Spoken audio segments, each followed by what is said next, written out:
Good evening to dear all student. Imperial Agro classes के online platform पर एक बार फिर से आप सभी का हार्दिक स्वागत है। सबसे पहले तो वीडियो के लिंक को शेयर कर दीजिए ताकि ज़्यादा से ज़्यादा स्टूडेंट तक ये क्लास पहुंच सके। प्लीज़ वीडियो के लिंक को शेयर कर दीजिए ताकि ज़्यादा से ज़्यादा लोगों तक ये क्लास पहुंच सके।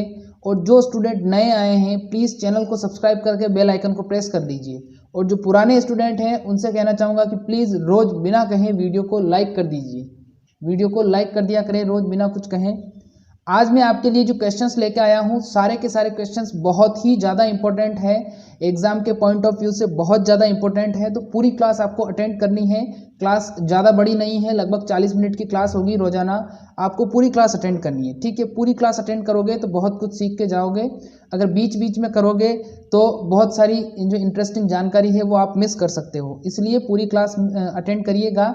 और आज के जो क्वेश्चंस हैं बहुत ही यूनिक क्वेश्चंस हैं, इंपॉर्टेंट क्वेश्चन हैं। उनको मैं अलग अलग जो पीछे एग्जाम्स में पूछे गए हैं उनमें से मैंने उन क्वेश्चंस को निकाला है ताकि आप लोगों तक अच्छे से अच्छे क्वेश्चंस को पहुंचा सकूं।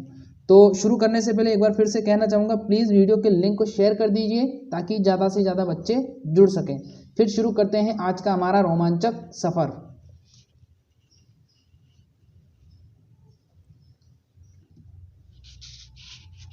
सबको good evening to all of you dear student. जो भी बच्चे अभी नए आ रहे हैं गुड इवनिंग बोल रहे हैं, सभी को गुड इवनिंग। और जो मैंने कल कम्युनिटी टैब में जो क्वेश्चन डाला था उसका भी मैं रिजल्ट सुनाऊंगा। अभी जैसे ही क्लास खत्म होगी उसके बाद में मैं रिजल्ट सुनाऊंगा, उसका आंसर भी बताऊंगा और किन किन ने कमेंट किया वो भी बताऊंगा, ठीक है। तो पूरी क्लास में बने रहना। चलिए शुरू करते हैं आज का हमारा रोमांचक सफर। देखते हैं क्या क्या क्वेश्चन है। क्वेश्चन नंबर फर्स्ट है, RH तत्व की खोज किसने की थी? RH तत्व की खोज किसने की थी? ऑप्शन नंबर ए है आपके पास लैंडस्टीनर, बी है विनर, सी है ए और बी दोनों, और ऑप्शन नंबर डी है कोई नहीं।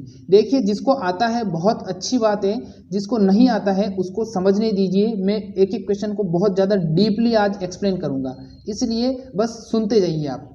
क्वेश्चन नंबर फर्स्ट था, RH तत्व की खोज किसने की थी? ऑप्शन नंबर ए है लैंडस्टीनर, बी है विनर, सी है ए और बी दोनों, और ऑप्शन नंबर डी है कोई नहीं। जवाब देना है आपको लाइव चैट बॉक्स में, जवाब दीजिए क्या होगा इसका जवाब। जिसने इसका जवाब दिया है ऑप्शन नंबर सी वाला ए और बी दोनों, बिल्कुल सही जवाब है। जो RH तत्व की खोज की थी वो खोज दो साइंटिस्ट ने की थी, एक थे लैंडस्टीनर और दूसरे थे विनर। लैंडस्टीनर और विनर ने 1940 में RH तत्व की खोज की थी। RH तत्व का संबंध रक्त समूह से है। किससे है? रक्त समूह से है। इस चीज का ध्यान रखना, RH तत्व का संबंध रक्त समूह से है। RH तत्व की खोज लैंडस्टीनर और विनर दो साइंटिस्ट ने 1940 में की थी। किसमें की थी अगर ऐसा पूछा जाता है तो आपको जवाब देना है रीसस नामक बंदर में। उसका पूरा नाम है मकाका रीसस बंदर, और मकाका रीसस बंदर के रुधिर के अंदर एक विशेष प्रकार की एंटीजन थी, उसी एंटीजन को उन्होंने RH नाम दिया था, ठीक है। समझ में आ गया आपको? वापस से समझा देता हूं। RH तत्व की खोज लैंडस्टीनर और विनर नामक साइंटिस्ट ने मकाका रीसस बंदर के अंदर की थी। मकाका रीसस बंदर के रुधिर में एक विशेष प्रकार की एंटीजन पाई जाती है, उसी को हम RH तत्व के नाम से जानते हैं, ठीक है। इतना क्लियर हो गया।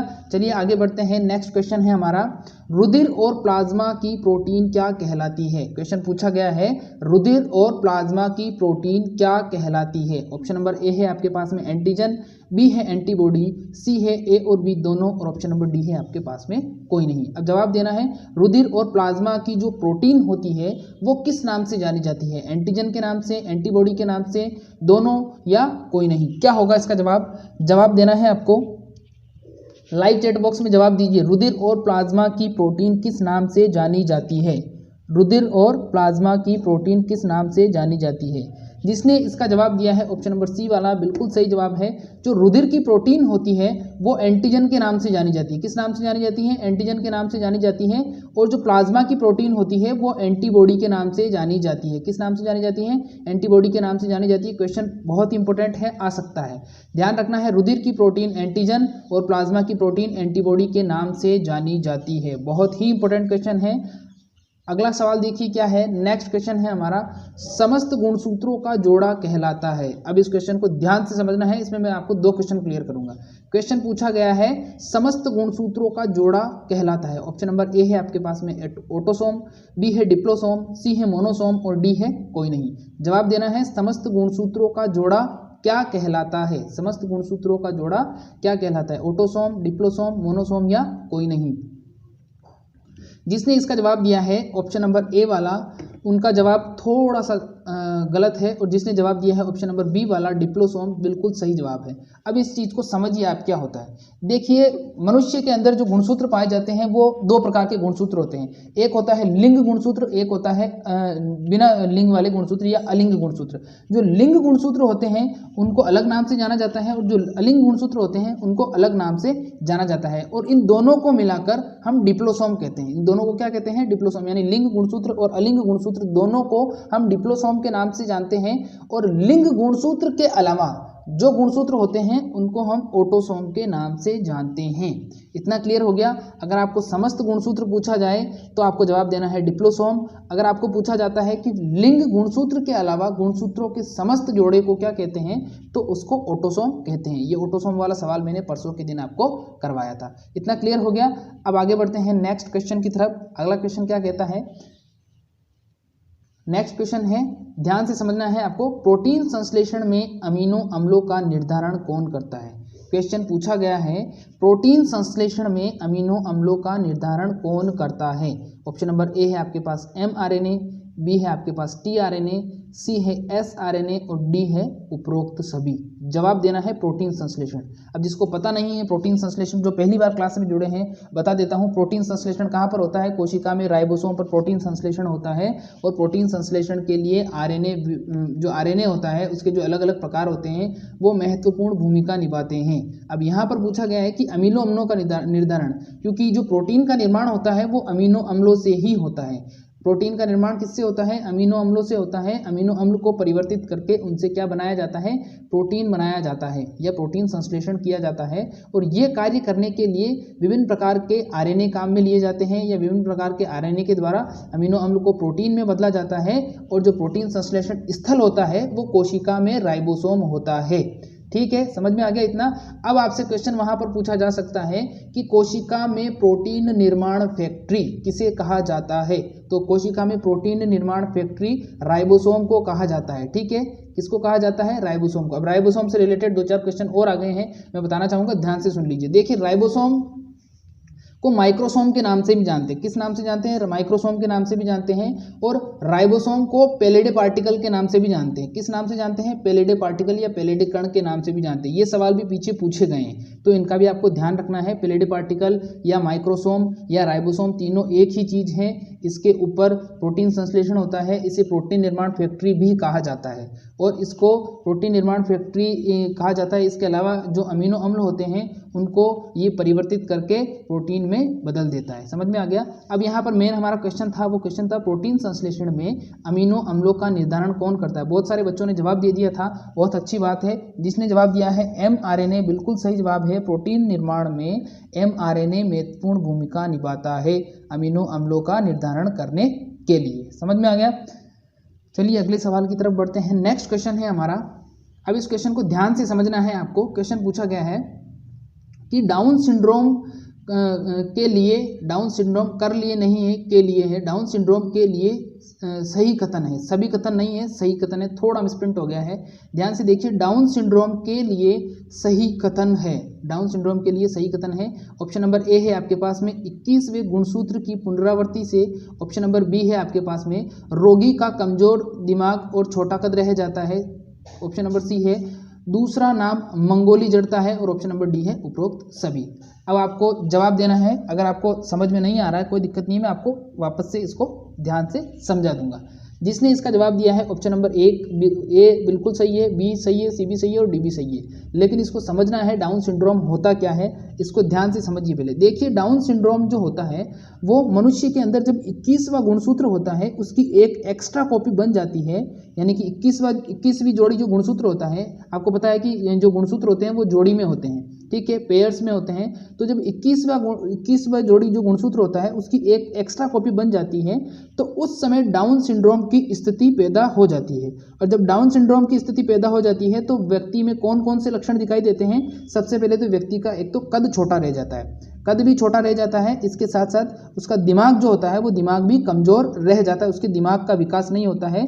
और सबसे मेन बात ये होती है कि उसकी जो उम्र होती है वो लगभग 16 साल तक होती है। 16 साल के बाद में वह व्यक्ति क्या हो जाता है, मर जाता है। 16 साल के बाद में वह व्यक्ति मर जाता है। और इस डाउन सिंड्रोम को हम मंगोली जड़ता, ये देखिए तीसरा ऑप्शन जो है मंगोली जड़ता, इस मंगोली जड़ता के नाम से भी जानते हैं। ये इसके लक्षण थे, मेन लक्षण मैंने बता दिए हैं कि दिमाग छोटा रह जाता है, कद छोटा रह जाता है, दिमाग कमज़ोर हो जाता है, 21वें जोड़ी गुणसूत्र जो होता है उसकी एक एक्स्ट्रा कॉपी बन जाने के कारण। इसके अलावा और भी इसके लक्षण हैं, जैसे कि इसकी आंखें, किसी की आंखें टेढ़ी मेढ़ी हो जाती हैं, जीभ मोटी हो जाती है, शरीर का जो ढांचा है वो अनियमित आकार का हो जाता है, पेट बहुत ज़्यादा छोटा रह जाना या सर का बहुत ज़्यादा छोटा रह जाना, ये इस प्रकार के जो लक्षण होते हैं ये डाउन सिंड्रोम के होते हैं। तो मैंने डाउन सिंड्रोम के बारे में आपको महत्वपूर्ण जानकारी सभी दे दी है। आपको ध्यान रखना है, इस प्रकार के क्वेश्चंस एक क्वेश्चन जरूर आएगा, ठीक है। अगले सवाल की तरफ बढ़ते हैं। नेक्स्ट क्वेश्चन है, निम्न में से किस अम्ल की कमी से रक्त अल्पता रोग होता है। क्वेश्चन को ध्यान से सुनना है। क्वेश्चन पूछा गया है, निम्न में से किस अम्ल की कमी से रक्त अल्पता रोग। रक्त अल्पता का मतलब है खून की कमी होना। क्या होना, खून की कमी होना। अब देखिए ऑप्शन नंबर ए है आपके पास में मेलिक अम्ल, बी है फोलिक अम्ल, सी है ऑक्जेलिक अम्ल और डी है टार्टरिक अम्ल। जवाब देना है, निम्न में से किस अम्ल की कमी से रक्त अल्पता रोग होता है। निम्न में से किस अम्ल की कमी से रक्त अल्पता या खून की कमी वाला रोग होता है। अब जिसने इसका जवाब दिया है ऑप्शन नंबर बी वाला फोलिक अम्ल, बिल्कुल सही जवाब है। फोलिक अम्ल की कमी से रक्त अल्पता या खून की कमी वाला रोग हो जाता है। रक्त अल्पता या खून की कमी वाला रोग हो जाता है। जवाब में देना है आपको फोलिक अम्ल। फोलिक अम्ल किन में पाया जाता है। अब फोलिक अम्ल, ये भी सवाल पूछा जा सकता है कि फोलिक अम्ल किस में पाया जाता है। तो जो फोलिक अम्ल होता है वो मोस्टली जो हरी पत्तेदार सब्जियां होती हैं, हरी पत्ते वाली जो सब्जियां होती हैं उसमें फोलिक अम्ल प्रचुर मात्रा में पाया जाता है। उसमें फोलिक अम्ल, जैसे पालक हो गया, धनिया हो गया, मेथी हो गई, ये जो हरी पत्ती वाली सब्जियां होती हैं इनमें फोलिक अम्ल प्रचुर मात्रा में पाया जाता है। और फोलिक अम्ल जब शरीर में पर्याप्त मात्रा में उपलब्ध होता है तो रक्त अल्पता रोग नहीं होता है या खून की कमी शरीर में पैदा नहीं होती है। ठीक है, इतना क्लियर हो गया। आगे बढ़ते हैं नेक्स्ट।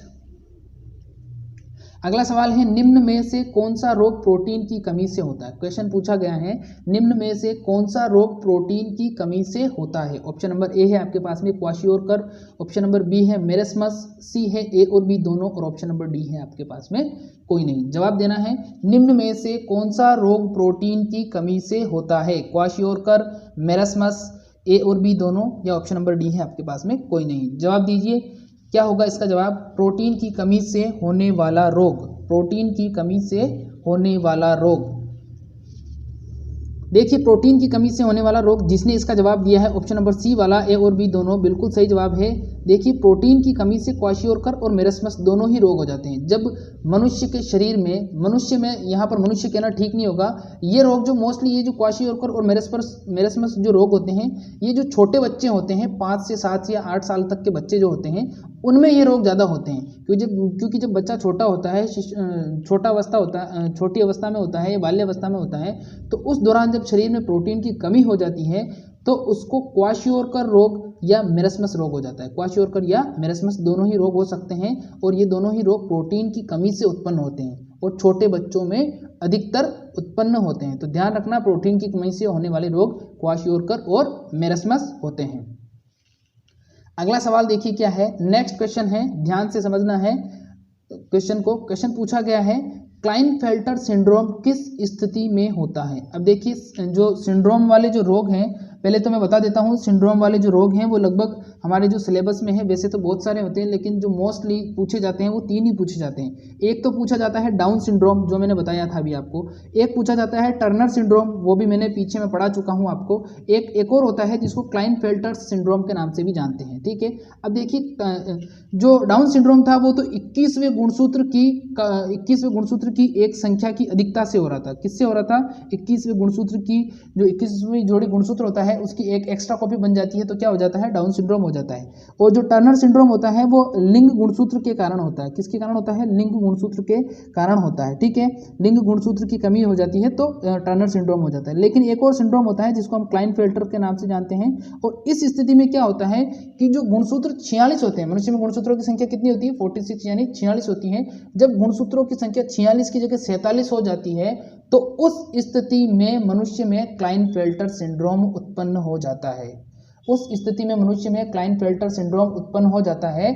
और यहाँ पर अगर इसका आंसर, अगर क्वेश्चन आपसे ऐसे पूछा जाता है तो उसका आंसर आपको आप क्या दोगे कि ऑप्शन नंबर ए वाला, गुणसूत्र की संख्या में बढ़ोतरी, ना कि गुणसूत्र की संख्या में कमी भी नहीं हो रही, विभाजन भी नहीं हो रहा है, या लिंग गुणसूत्र की कमी भी नहीं हो रही। क्या हो रहा है, गुणसूत्र की संख्या में बढ़ोतरी, यानी कि 46 की जगह 47 गुणसूत्र हो रहे हैं, एक संख्या बढ़ गई और बढ़ते ही कौन सा हो जाएगा, बढ़ते ही क्लाइनफेल्टर सिंड्रोम हो जाएगा। तो क्लाइनफेल्टर सिंड्रोम में क्या होता है, गुणसूत्र की संख्या 46 से 47 हो जाती है। इस स्थिति को क्लाइनफेल्टर सिंड्रोम के नाम से जाना जाता है। समझ में आ गया। देखिए क्लाइनफेल्टर सिंड्रोम जो होता है इसमें इसके और लक्षण बता देता हूं मैं। इसके लक्षण और ये होते हैं कि जो पुरुष होते हैं उसके वृषण, जिसको टेस्टिस बोलते हैं, वो अल्प विकसित हो जाते हैं, अल्प विकसित रह जाते हैं, बहुत छोटे रह जाते हैं। वृषण आप सब लोग समझते हो वृषण क्या चीज होती है। फिर इसके बाद में दूसरा है कि स्त्रियों के जो स्तन होते हैं वो समान रूप से मतलब जो पुरुष होते हैं उसमें स्त्रियों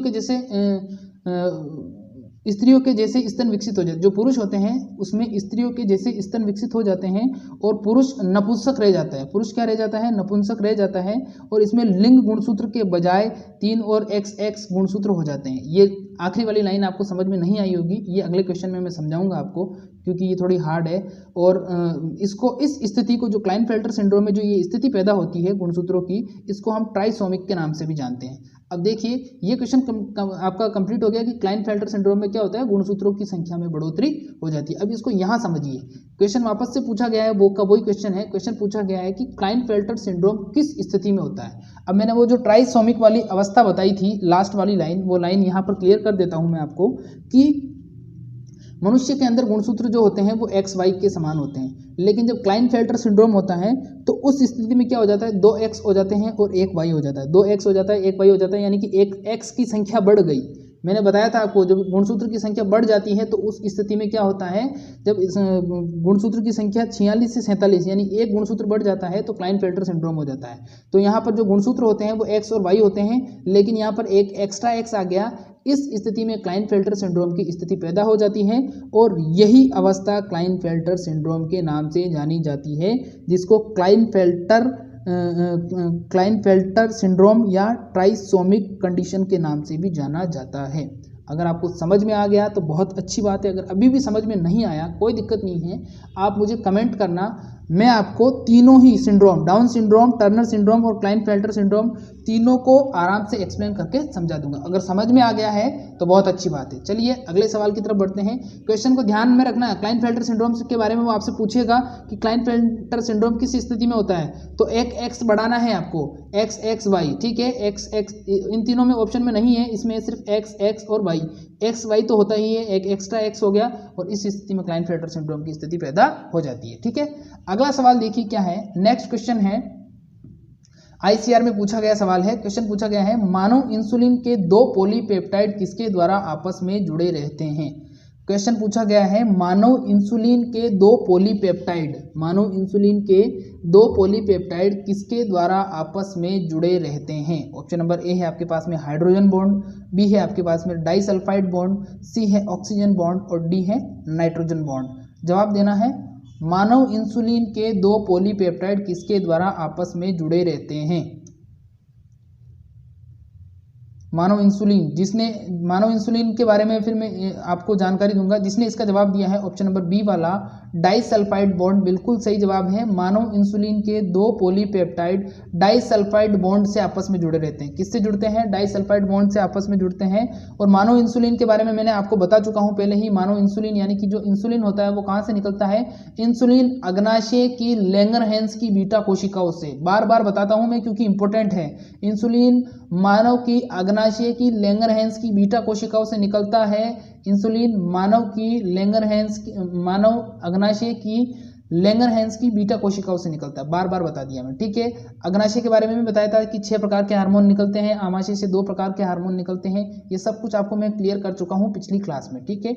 तो जो न्यू स्टूडेंट जुड़े हैं उनको कहना चाहूँगा मैं, प्लीज़ चैनल सब्सक्राइब कर लीजिए और बेल आइकन को प्रेस कर लीजिए। पुरानी जो वीडियोस हैं वो आप हमारी प्लेलिस्ट में जाके देख सकते हैं और आगे फ्यूचर में जो आने वाली वीडियोस हैं उनका भी आप फ़ायदा उठा सकते हैं और ये बिल्कुल फ्री है, ठीक है। अगला सवाल देखिए क्या है, नेक्स्ट क्वेश्चन है हमारा, निम्न में से कौन सा वायरस जनित रोग है। क्वेश्चन को ध्यान से देखना है। क्वेश्चन पूछा गया है, निम्न में से कौन सा वायरस जनित रोग है। ऑप्शन नंबर ए है आपके पास में पोलियो, बी है खसरा, सी है चेचक और डी है उपरोक्त सभी।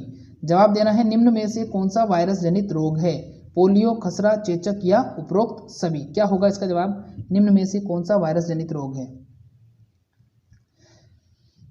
जिसने इसका जवाब दिया है ऑप्शन नंबर डी वाला बिल्कुल सही जवाब है। जो वायरस जनित रोग है पोलियो, खसरा और चेचक, पोलियो, खसरा और चेचक ये तीनों ही वायरस जनित रोग हैं। पोलियो, खसरा और चेचक तीनों ही वायरस जनित रोग हैं और तीनों ही मनुष्य के अंदर होते हैं। चेचक तो मुर्गियों में भी होता है और बाकी जो पोलियो है, खसरा है, चेचक है, ये तीनों प्रकार के रोग हैं, ये मनुष्य में होते हैं। बहुत बार क्वेश्चन पूछा जाता है कि पोलियो में किस प्रकार का टीका लगाया जाता है। ये जो पोलियो का टीका होता है उस टीके को किस नाम से जानते हैं, तो पोलियो के टीके को साबीन नाम से जाना जाता है। साबीन, साबीन के नाम से जाना जाता है पोलियो के टीके को। ये सवाल भी पीछे पूछा गया था, ठीक है। तो ध्यान रखिए, पोलियो के टीके को किस नाम से जाना जाता है, साबीन के नाम से जाना जाता है।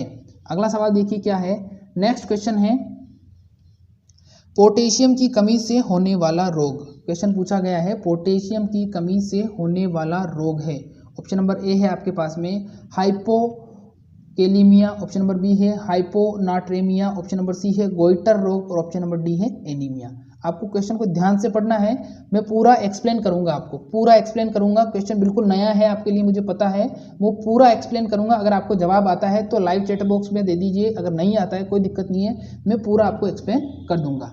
पोटेशियम की कमी से होने वाला रोग। अब जिसने इसका जवाब ऑप्शन नंबर ए वाला दिया है हाइपोकेलीमिया, जिसने इसका जवाब हाइपोकेलीमिया दिया है, बिल्कुल सही जवाब है। पोटेशियम की कमी से मानव शरीर में पोटेशियम की कमी से हाइपोकेलीमिया रोग हो जाता है। अब इसको समझना है कि हाइपोकेलीमिया की जो स्थिति होती है मनुष्य के शरीर में, उस स्थिति में मनुष्य के शरीर में किस किस प्रकार के चेंजेस या किस प्रकार के बदलाव आते हैं। अब देखिए इस रोग में क्या होता है, सबसे इसका जो मेन लक्षण है वो लक्षण ये है कि एक तो हृदय की जो धड़कन होती है वो बहुत ज़्यादा तेज हो जाती है। हृदय की धड़कन क्या होती है, बहुत ज़्यादा तेज हो जाती है और दस्त होती है और उल्टियाँ होती है, दस्त और उल्टियाँ चालू हो जाती है।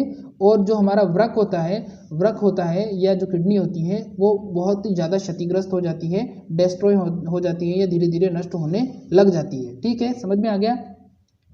अब वापस से एक बार समझा देता हूं कि पोटेशियम की कमी से मनुष्य के शरीर में जब पोटेशियम की कमी हो जाती है तो उस स्थिति में हाइपोकेलीमिया रोग हो जाता है। हाइपोकेलीमिया रोग का मुख्य लक्षण है हृदय की धड़कन में, हृदय की गति में तेजी आ जाना, या जो हृदय की धड़कन होती है वो तेज हो जाती है, दस्त होती है, उल्टियाँ होती हैं और मनुष्य के शरीर का जो वृक्क वाला भाग होता है, वृक्क होता है, वो क्या हो जाता है, धीरे धीरे डिस्ट्रॉय या नष्ट होना चालू हो जाता है। समझ में आ गया, बहुत इंपॉर्टेंट क्वेश्चन है, आ सकता है। अगला सवाल देखिए क्या है, नेक्स्ट क्वेश्चन है सोडियम की कमी से होने वाला रोग है। क्वेश्चन क्या पूछा गया है, सोडियम की कमी से होने वाला रोग है। ऑप्शन नंबर ए है आपके पास में हाइपोकेलीमिया, तो मैंने बता दिया कि हाइपोकेलीमिया तो पोटेशियम की कमी से होता है। फिर ऑप्शन नंबर दूसरा है हाइपोनाट्रेमिया, क्या है, हाइपोनाट्रेमिया, और ऑप्शन नंबर सी है गोइटर रोग और डी है एनीमिया। जवाब देना है आपको, सोडियम की कमी से कौन सा रोग होगा, हाइपोकेलीमिया, हाइपोनाट्रेमिया, गोइटर रोग या एनीमिया। जवाब दीजिए, सोडियम की कमी से होने वाला रोग। जिसने इसका जवाब दिया है सोडियम की कमी से होने वाला रोग हाइपोनाट्रेमिया, बिल्कुल सही जवाब है। सोडियम की कमी से हाइपोनाट्रेमिया रोग हो जाता है। अब हाइपोनाट्रेमिया रोग के लक्षण क्या है ये भी जान लीजिए, मैं बता देता हूँ। देखिए इसमें क्या होता है, रक्त दाब कम हो जाता है। एक तो जो ब्लड प्रेशर है वो बहुत कम हो जाता है, ब्लड प्रेशर लो हो जाता है, बार बार ब्लड प्रेशर लो हो जाता है। और इसके अलावा शरीर का जो वजन है वो धीरे धीरे कम होना चालू हो जाता है, धीरे धीरे कम होना चालू हो जाता है। तो वापस से ध्यान रखिए, सोडियम की कमी हो गई है किसी मनुष्य के शरीर में तो उसको हाइपोनाट्रेमिया रोग हो जाएगा। हाइपोनाट्रेमिया रोग का मुख्य लक्षण तो ये है कि उसकी जो बीपी है, ब्लड प्रेशर है या रक्तदाब है वो लो हो जाता है, कम हो जाता है। और इसके अलावा मनुष्य के शरीर का वजन धीरे धीरे कम होना चालू हो जाता है। तो समझ में आ गया होगा आपको हाइपोक्लेमिया और हाइपोनेट्रेमिया के, ठीक है, ये दोनों ही समझा दिए हैं मैंने। नेक्स्ट क्वेश्चन की तरफ बढ़ते हैं। अगला सवाल क्या है? अगला सवाल है सोडियम की कमी से होने वाला रोग है। अब देखिए सोडियम की कमी से होने वाला रोग बताना है आपको। ऊपर वाले दोनों तो नहीं होंगे, आपको पता है कि हाइपोक्लेमिया तो पोटेशियम से होता है और हाइपोनेट्रेमिया सोडियम से होता है। ऑप्शन नंबर सी है गोइटर रोग और ऑप्शन नंबर डी है एनीमिया। अब जवाब देना है आयोडीन की कमी से क्या होगा, गोइटर होगा या एनीमिया होगा। सी या डी में से जवाब देना है।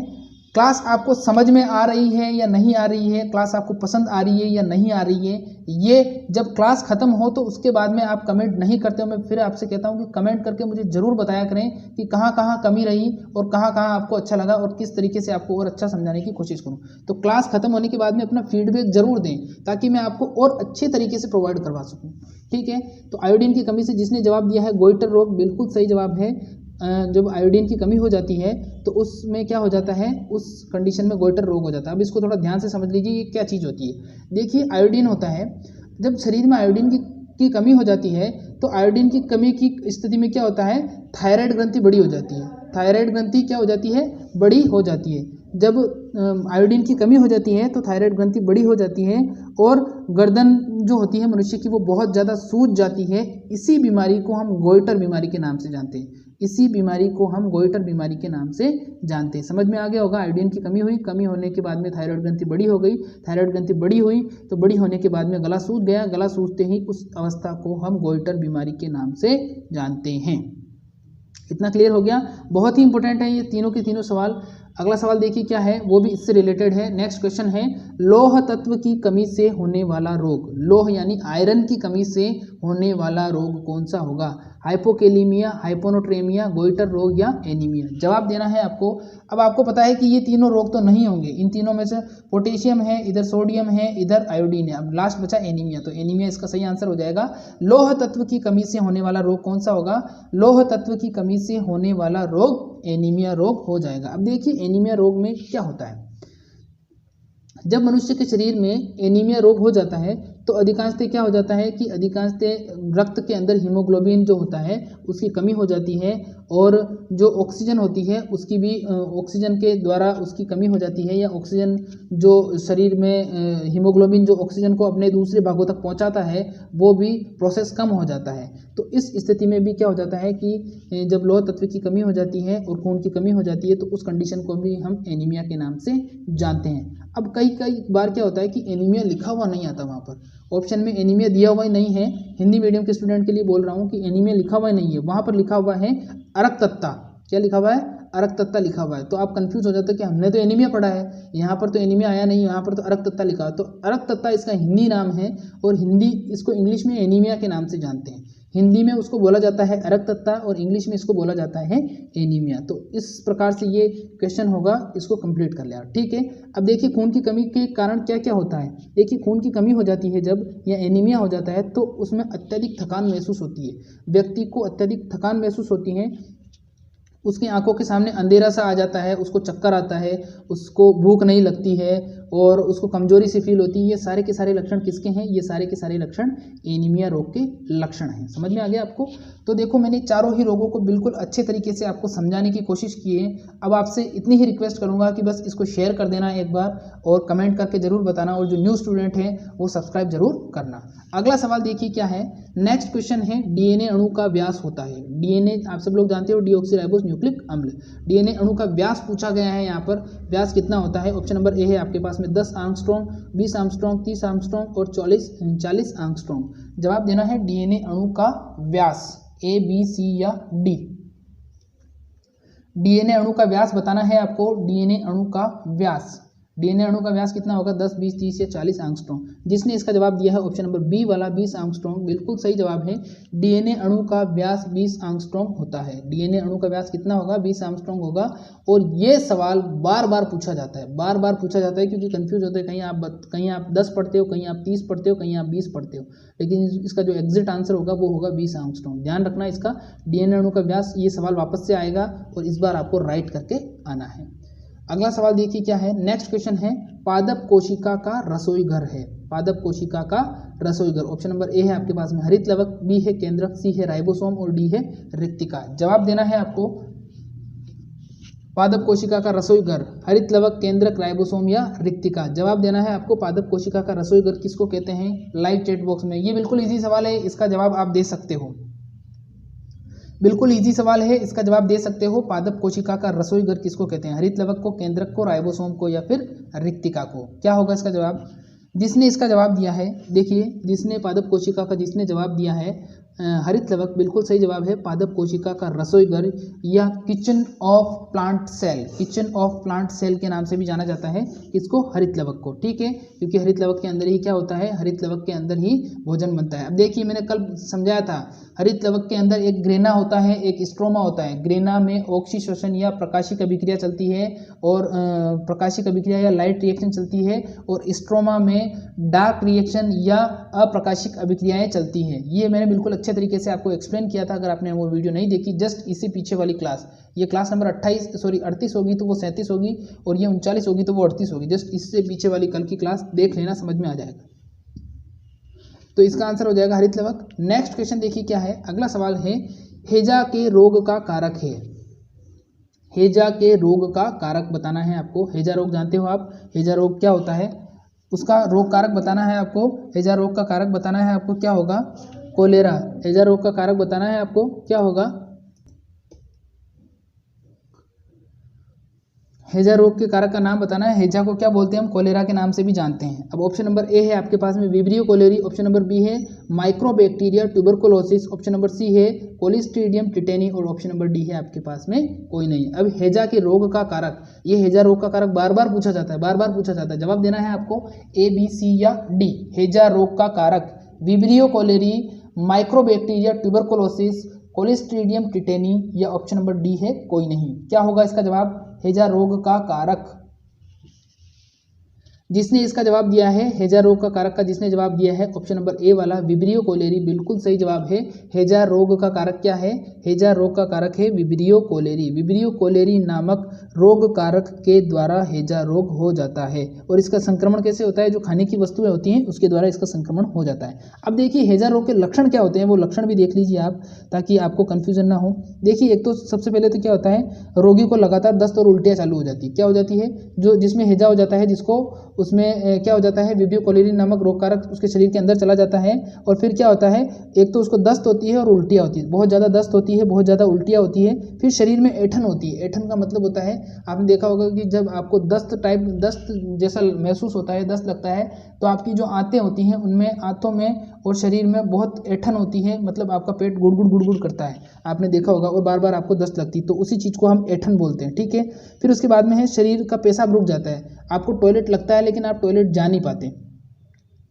फिर उसके बाद में है जो शरीर की जो नाड़ी होती है, जो मतलब हमारी जो धमनी, जो हमारी जो नाड़ी गति चलती है, वो क्या हो जाती है, वो तेज हो जाती है, मतलब बहुत ज़्यादा स्पीड से चलने लगती है। जहाँ पर 72 बार धड़कनी चाहिए, जहाँ पर 72 बार होती है, वहाँ पर 72 की जगह 100 हो जाती है, 100 से ज़्यादा हो जाती है। ठीक है, तो इस प्रकार के लक्षण होते हैं। वापस से बता देता हूँ, हेजा किससे होता है, विब्रियो कोलेरी नामक रोग कारक से होता है। इसमें उल्टी दस्त होती है, शरीर में ऐठन होती है, ऐठन के बाद में दस्त आती है, पेशाब रुक जाता है और नाड़ी गति तेज हो जाती है। ये किसके लक्षण हैं, हेजा रोग के लक्षण हैं। समझ में आ गया। अगला सवाल देखिए क्या है, सारे के सारे मैं आपके कॉन्सेप्ट यहीं क्लियर कर दूंगा, सारे के सारे यहीं क्लियर कर दूंगा। इसीलिए कहता हूं कि प्लीज़ वीडियो को लाइक करते रहें, चैनल को सब्सक्राइब करते रहें और शेयर करते रहें। अगला सवाल देखिए क्या है, नेक्स्ट है, क्षय रोग का रोग कारक का नाम बताना है आपको। क्षय के रोग कारक का नाम बताना है। ऑप्शन नंबर ए है आपका विब्रियो कोलेरी, तो आपको पता है कि हेजे का होगा। ऑप्शन नंबर दूसरा है माइक्रोबैक्टीरिया ट्यूबरकुलोसिस, बी है, सी है आपका कोलिस्ट्रीडियम टिटेनी और डी है कोई नहीं। जवाब देना है क्षय रोग का कारक माइक्रोबैक्टीरिया ट्यूबरकुलोसिस, कोलिस्ट्रीडियम टिटेनी या ऑप्शन नंबर डी है कोई नहीं। जवाब देना है आपको, क्या होगा इसका जवाब, क्षय रोग का कारक, क्षय रोग का कारक।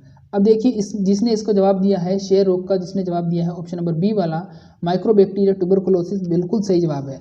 अब देखिए कभी कभी क्या होता है कि आप क्षय रोग पढ़ के गए वहाँ पर आपको जवाब नाम दे दिया कि ट्यूबरकुलोसिस।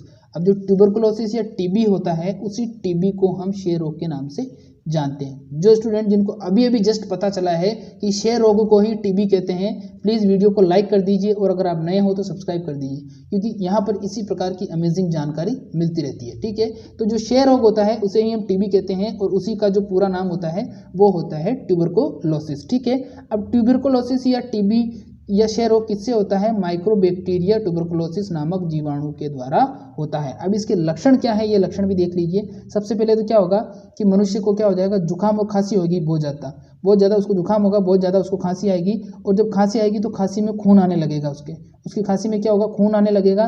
फिर धीरे धीरे उसको क्या होगा, धीरे धीरे उसको बुखार आ जाएगी, उसके शरीर का वजन घटने लगेगा और धीरे धीरे ये रोग क्या हो जाएगा, फेफड़ों में फैल जाएगा, गले में फैल जाएगा और यहाँ पर ये संक्रमण कर देगा। जैसे आपने देखा होगा जो कोरोना के लक्षण हैं, कोरोना रोग जो अभी चल रहा है, कोरोना वायरस जो चल रहा है, उसके भी लक्षण सेम ऐसे ही होते हैं। ये सबसे ज़्यादा कोरोना किस पे अटैक करता है, ये आपके श्वसन तंत्र होता है उस पर अटैक करता है, आपके फेफड़ों को जाम कर देता है, श्वास नली को जाम कर देता है, जिससे आपको सांस लेने में कठिनाई होती है और धीरे धीरे ये आपको अंदर से खोखला कर देता है और संक्रमण बढ़ जाता है और रोगी की मृत्यु हो जाती है। तो इसीलिए मैं कहता हूँ कि घर पर रहिए, सुरक्षित रहिए, बाहर तो कोरोना है। मैं इसीलिए कहता हूँ क्योंकि घर पर रहोगे तो सुरक्षित रहोगे, पढ़ाई करते रहोगे, सिलेक्शन होगा, कॉलेज जाओगे, घूमोगे फिरोगे, चश्मा लगा के कॉलेज जाना आराम से।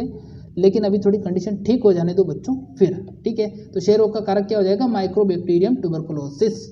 अगला सवाल देखिए क्या है, नेक्स्ट क्वेश्चन है, टिटनेस रोग का रोग कारक क्या है? टिटनेस रोग का रोग कारक, टिटनेस भी एक रोग होता है, इसका रोग कारक बताना है आपको। क्या होगा, तो जिसने अब आपको पता है कि पहला और दूसरा तो बता दिया है, तीसरा कुछ नहीं है, तो ऑप्शन नंबर सी जो कोलिस्ट्रीडियम टिटेनी है वो इसका आंसर होगा।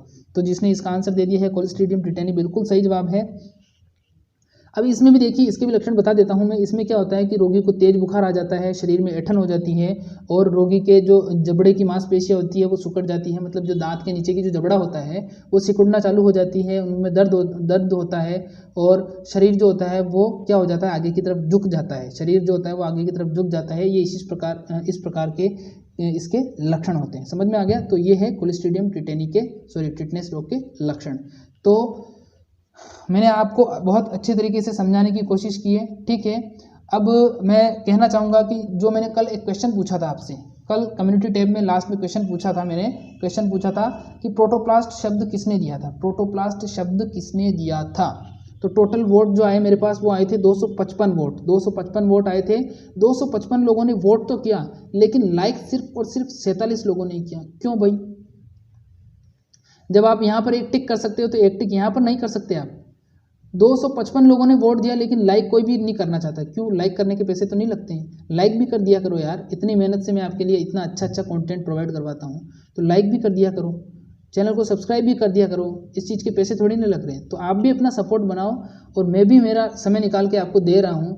तो दोनों के बीच में जब आदान प्रदान का सिस्टम अच्छा रहेगा तभी तो हम आगे बढ़ पाएंगे। इसीलिए मैं आपसे रिक्वेस्ट करना चाहता हूँ, फिर से चैनल सब्सक्राइब करिए, बेल आइकन को प्रेस करिए।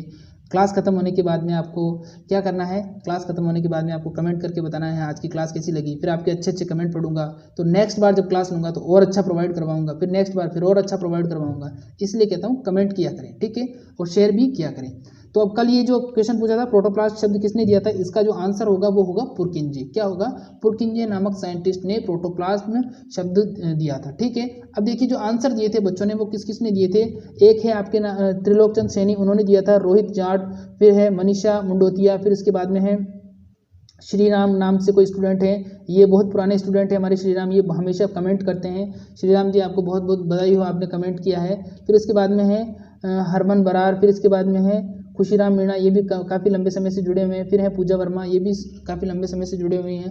फिर इसके बाद में नेक्स्ट है राहुल वर्मा लवमी, ये स्टूडेंट इन्होंने जवाब दिया है। फिर सुनीता स्वामी, फिर अशोक सैनी, फिर इसके बाद में आंचल सारण, फिर बनवारी लाल लुक्का, ये भी काफ़ी लंबे समय से जुड़े हुए हैं। फिर इसके बाद में नेक्स्ट हैं आपके सुनीता स्वामी हो गया, अशोक सैनी हो गया, फिर आंचल सारण, फिर बनवारी लाल लुक्का, ये हो गए हैं।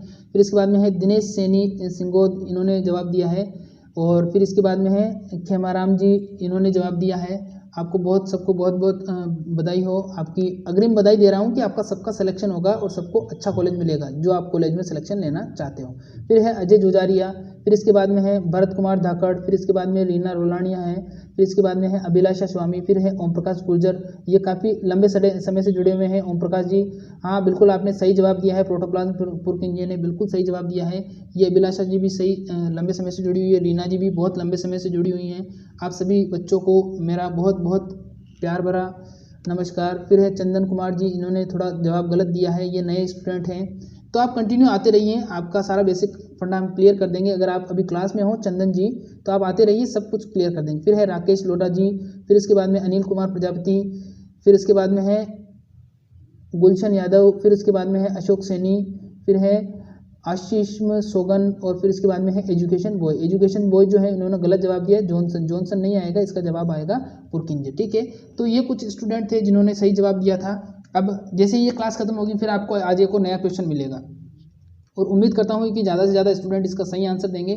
फिर कल मैं बताऊंगा कि किन किन बच्चों ने सही जवाब दिया और किन किन ने गलत जवाब दिया।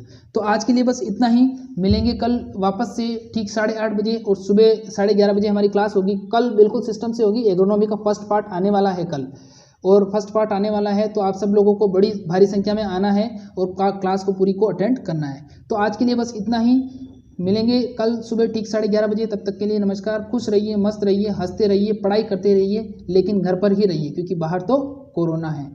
धन्यवाद।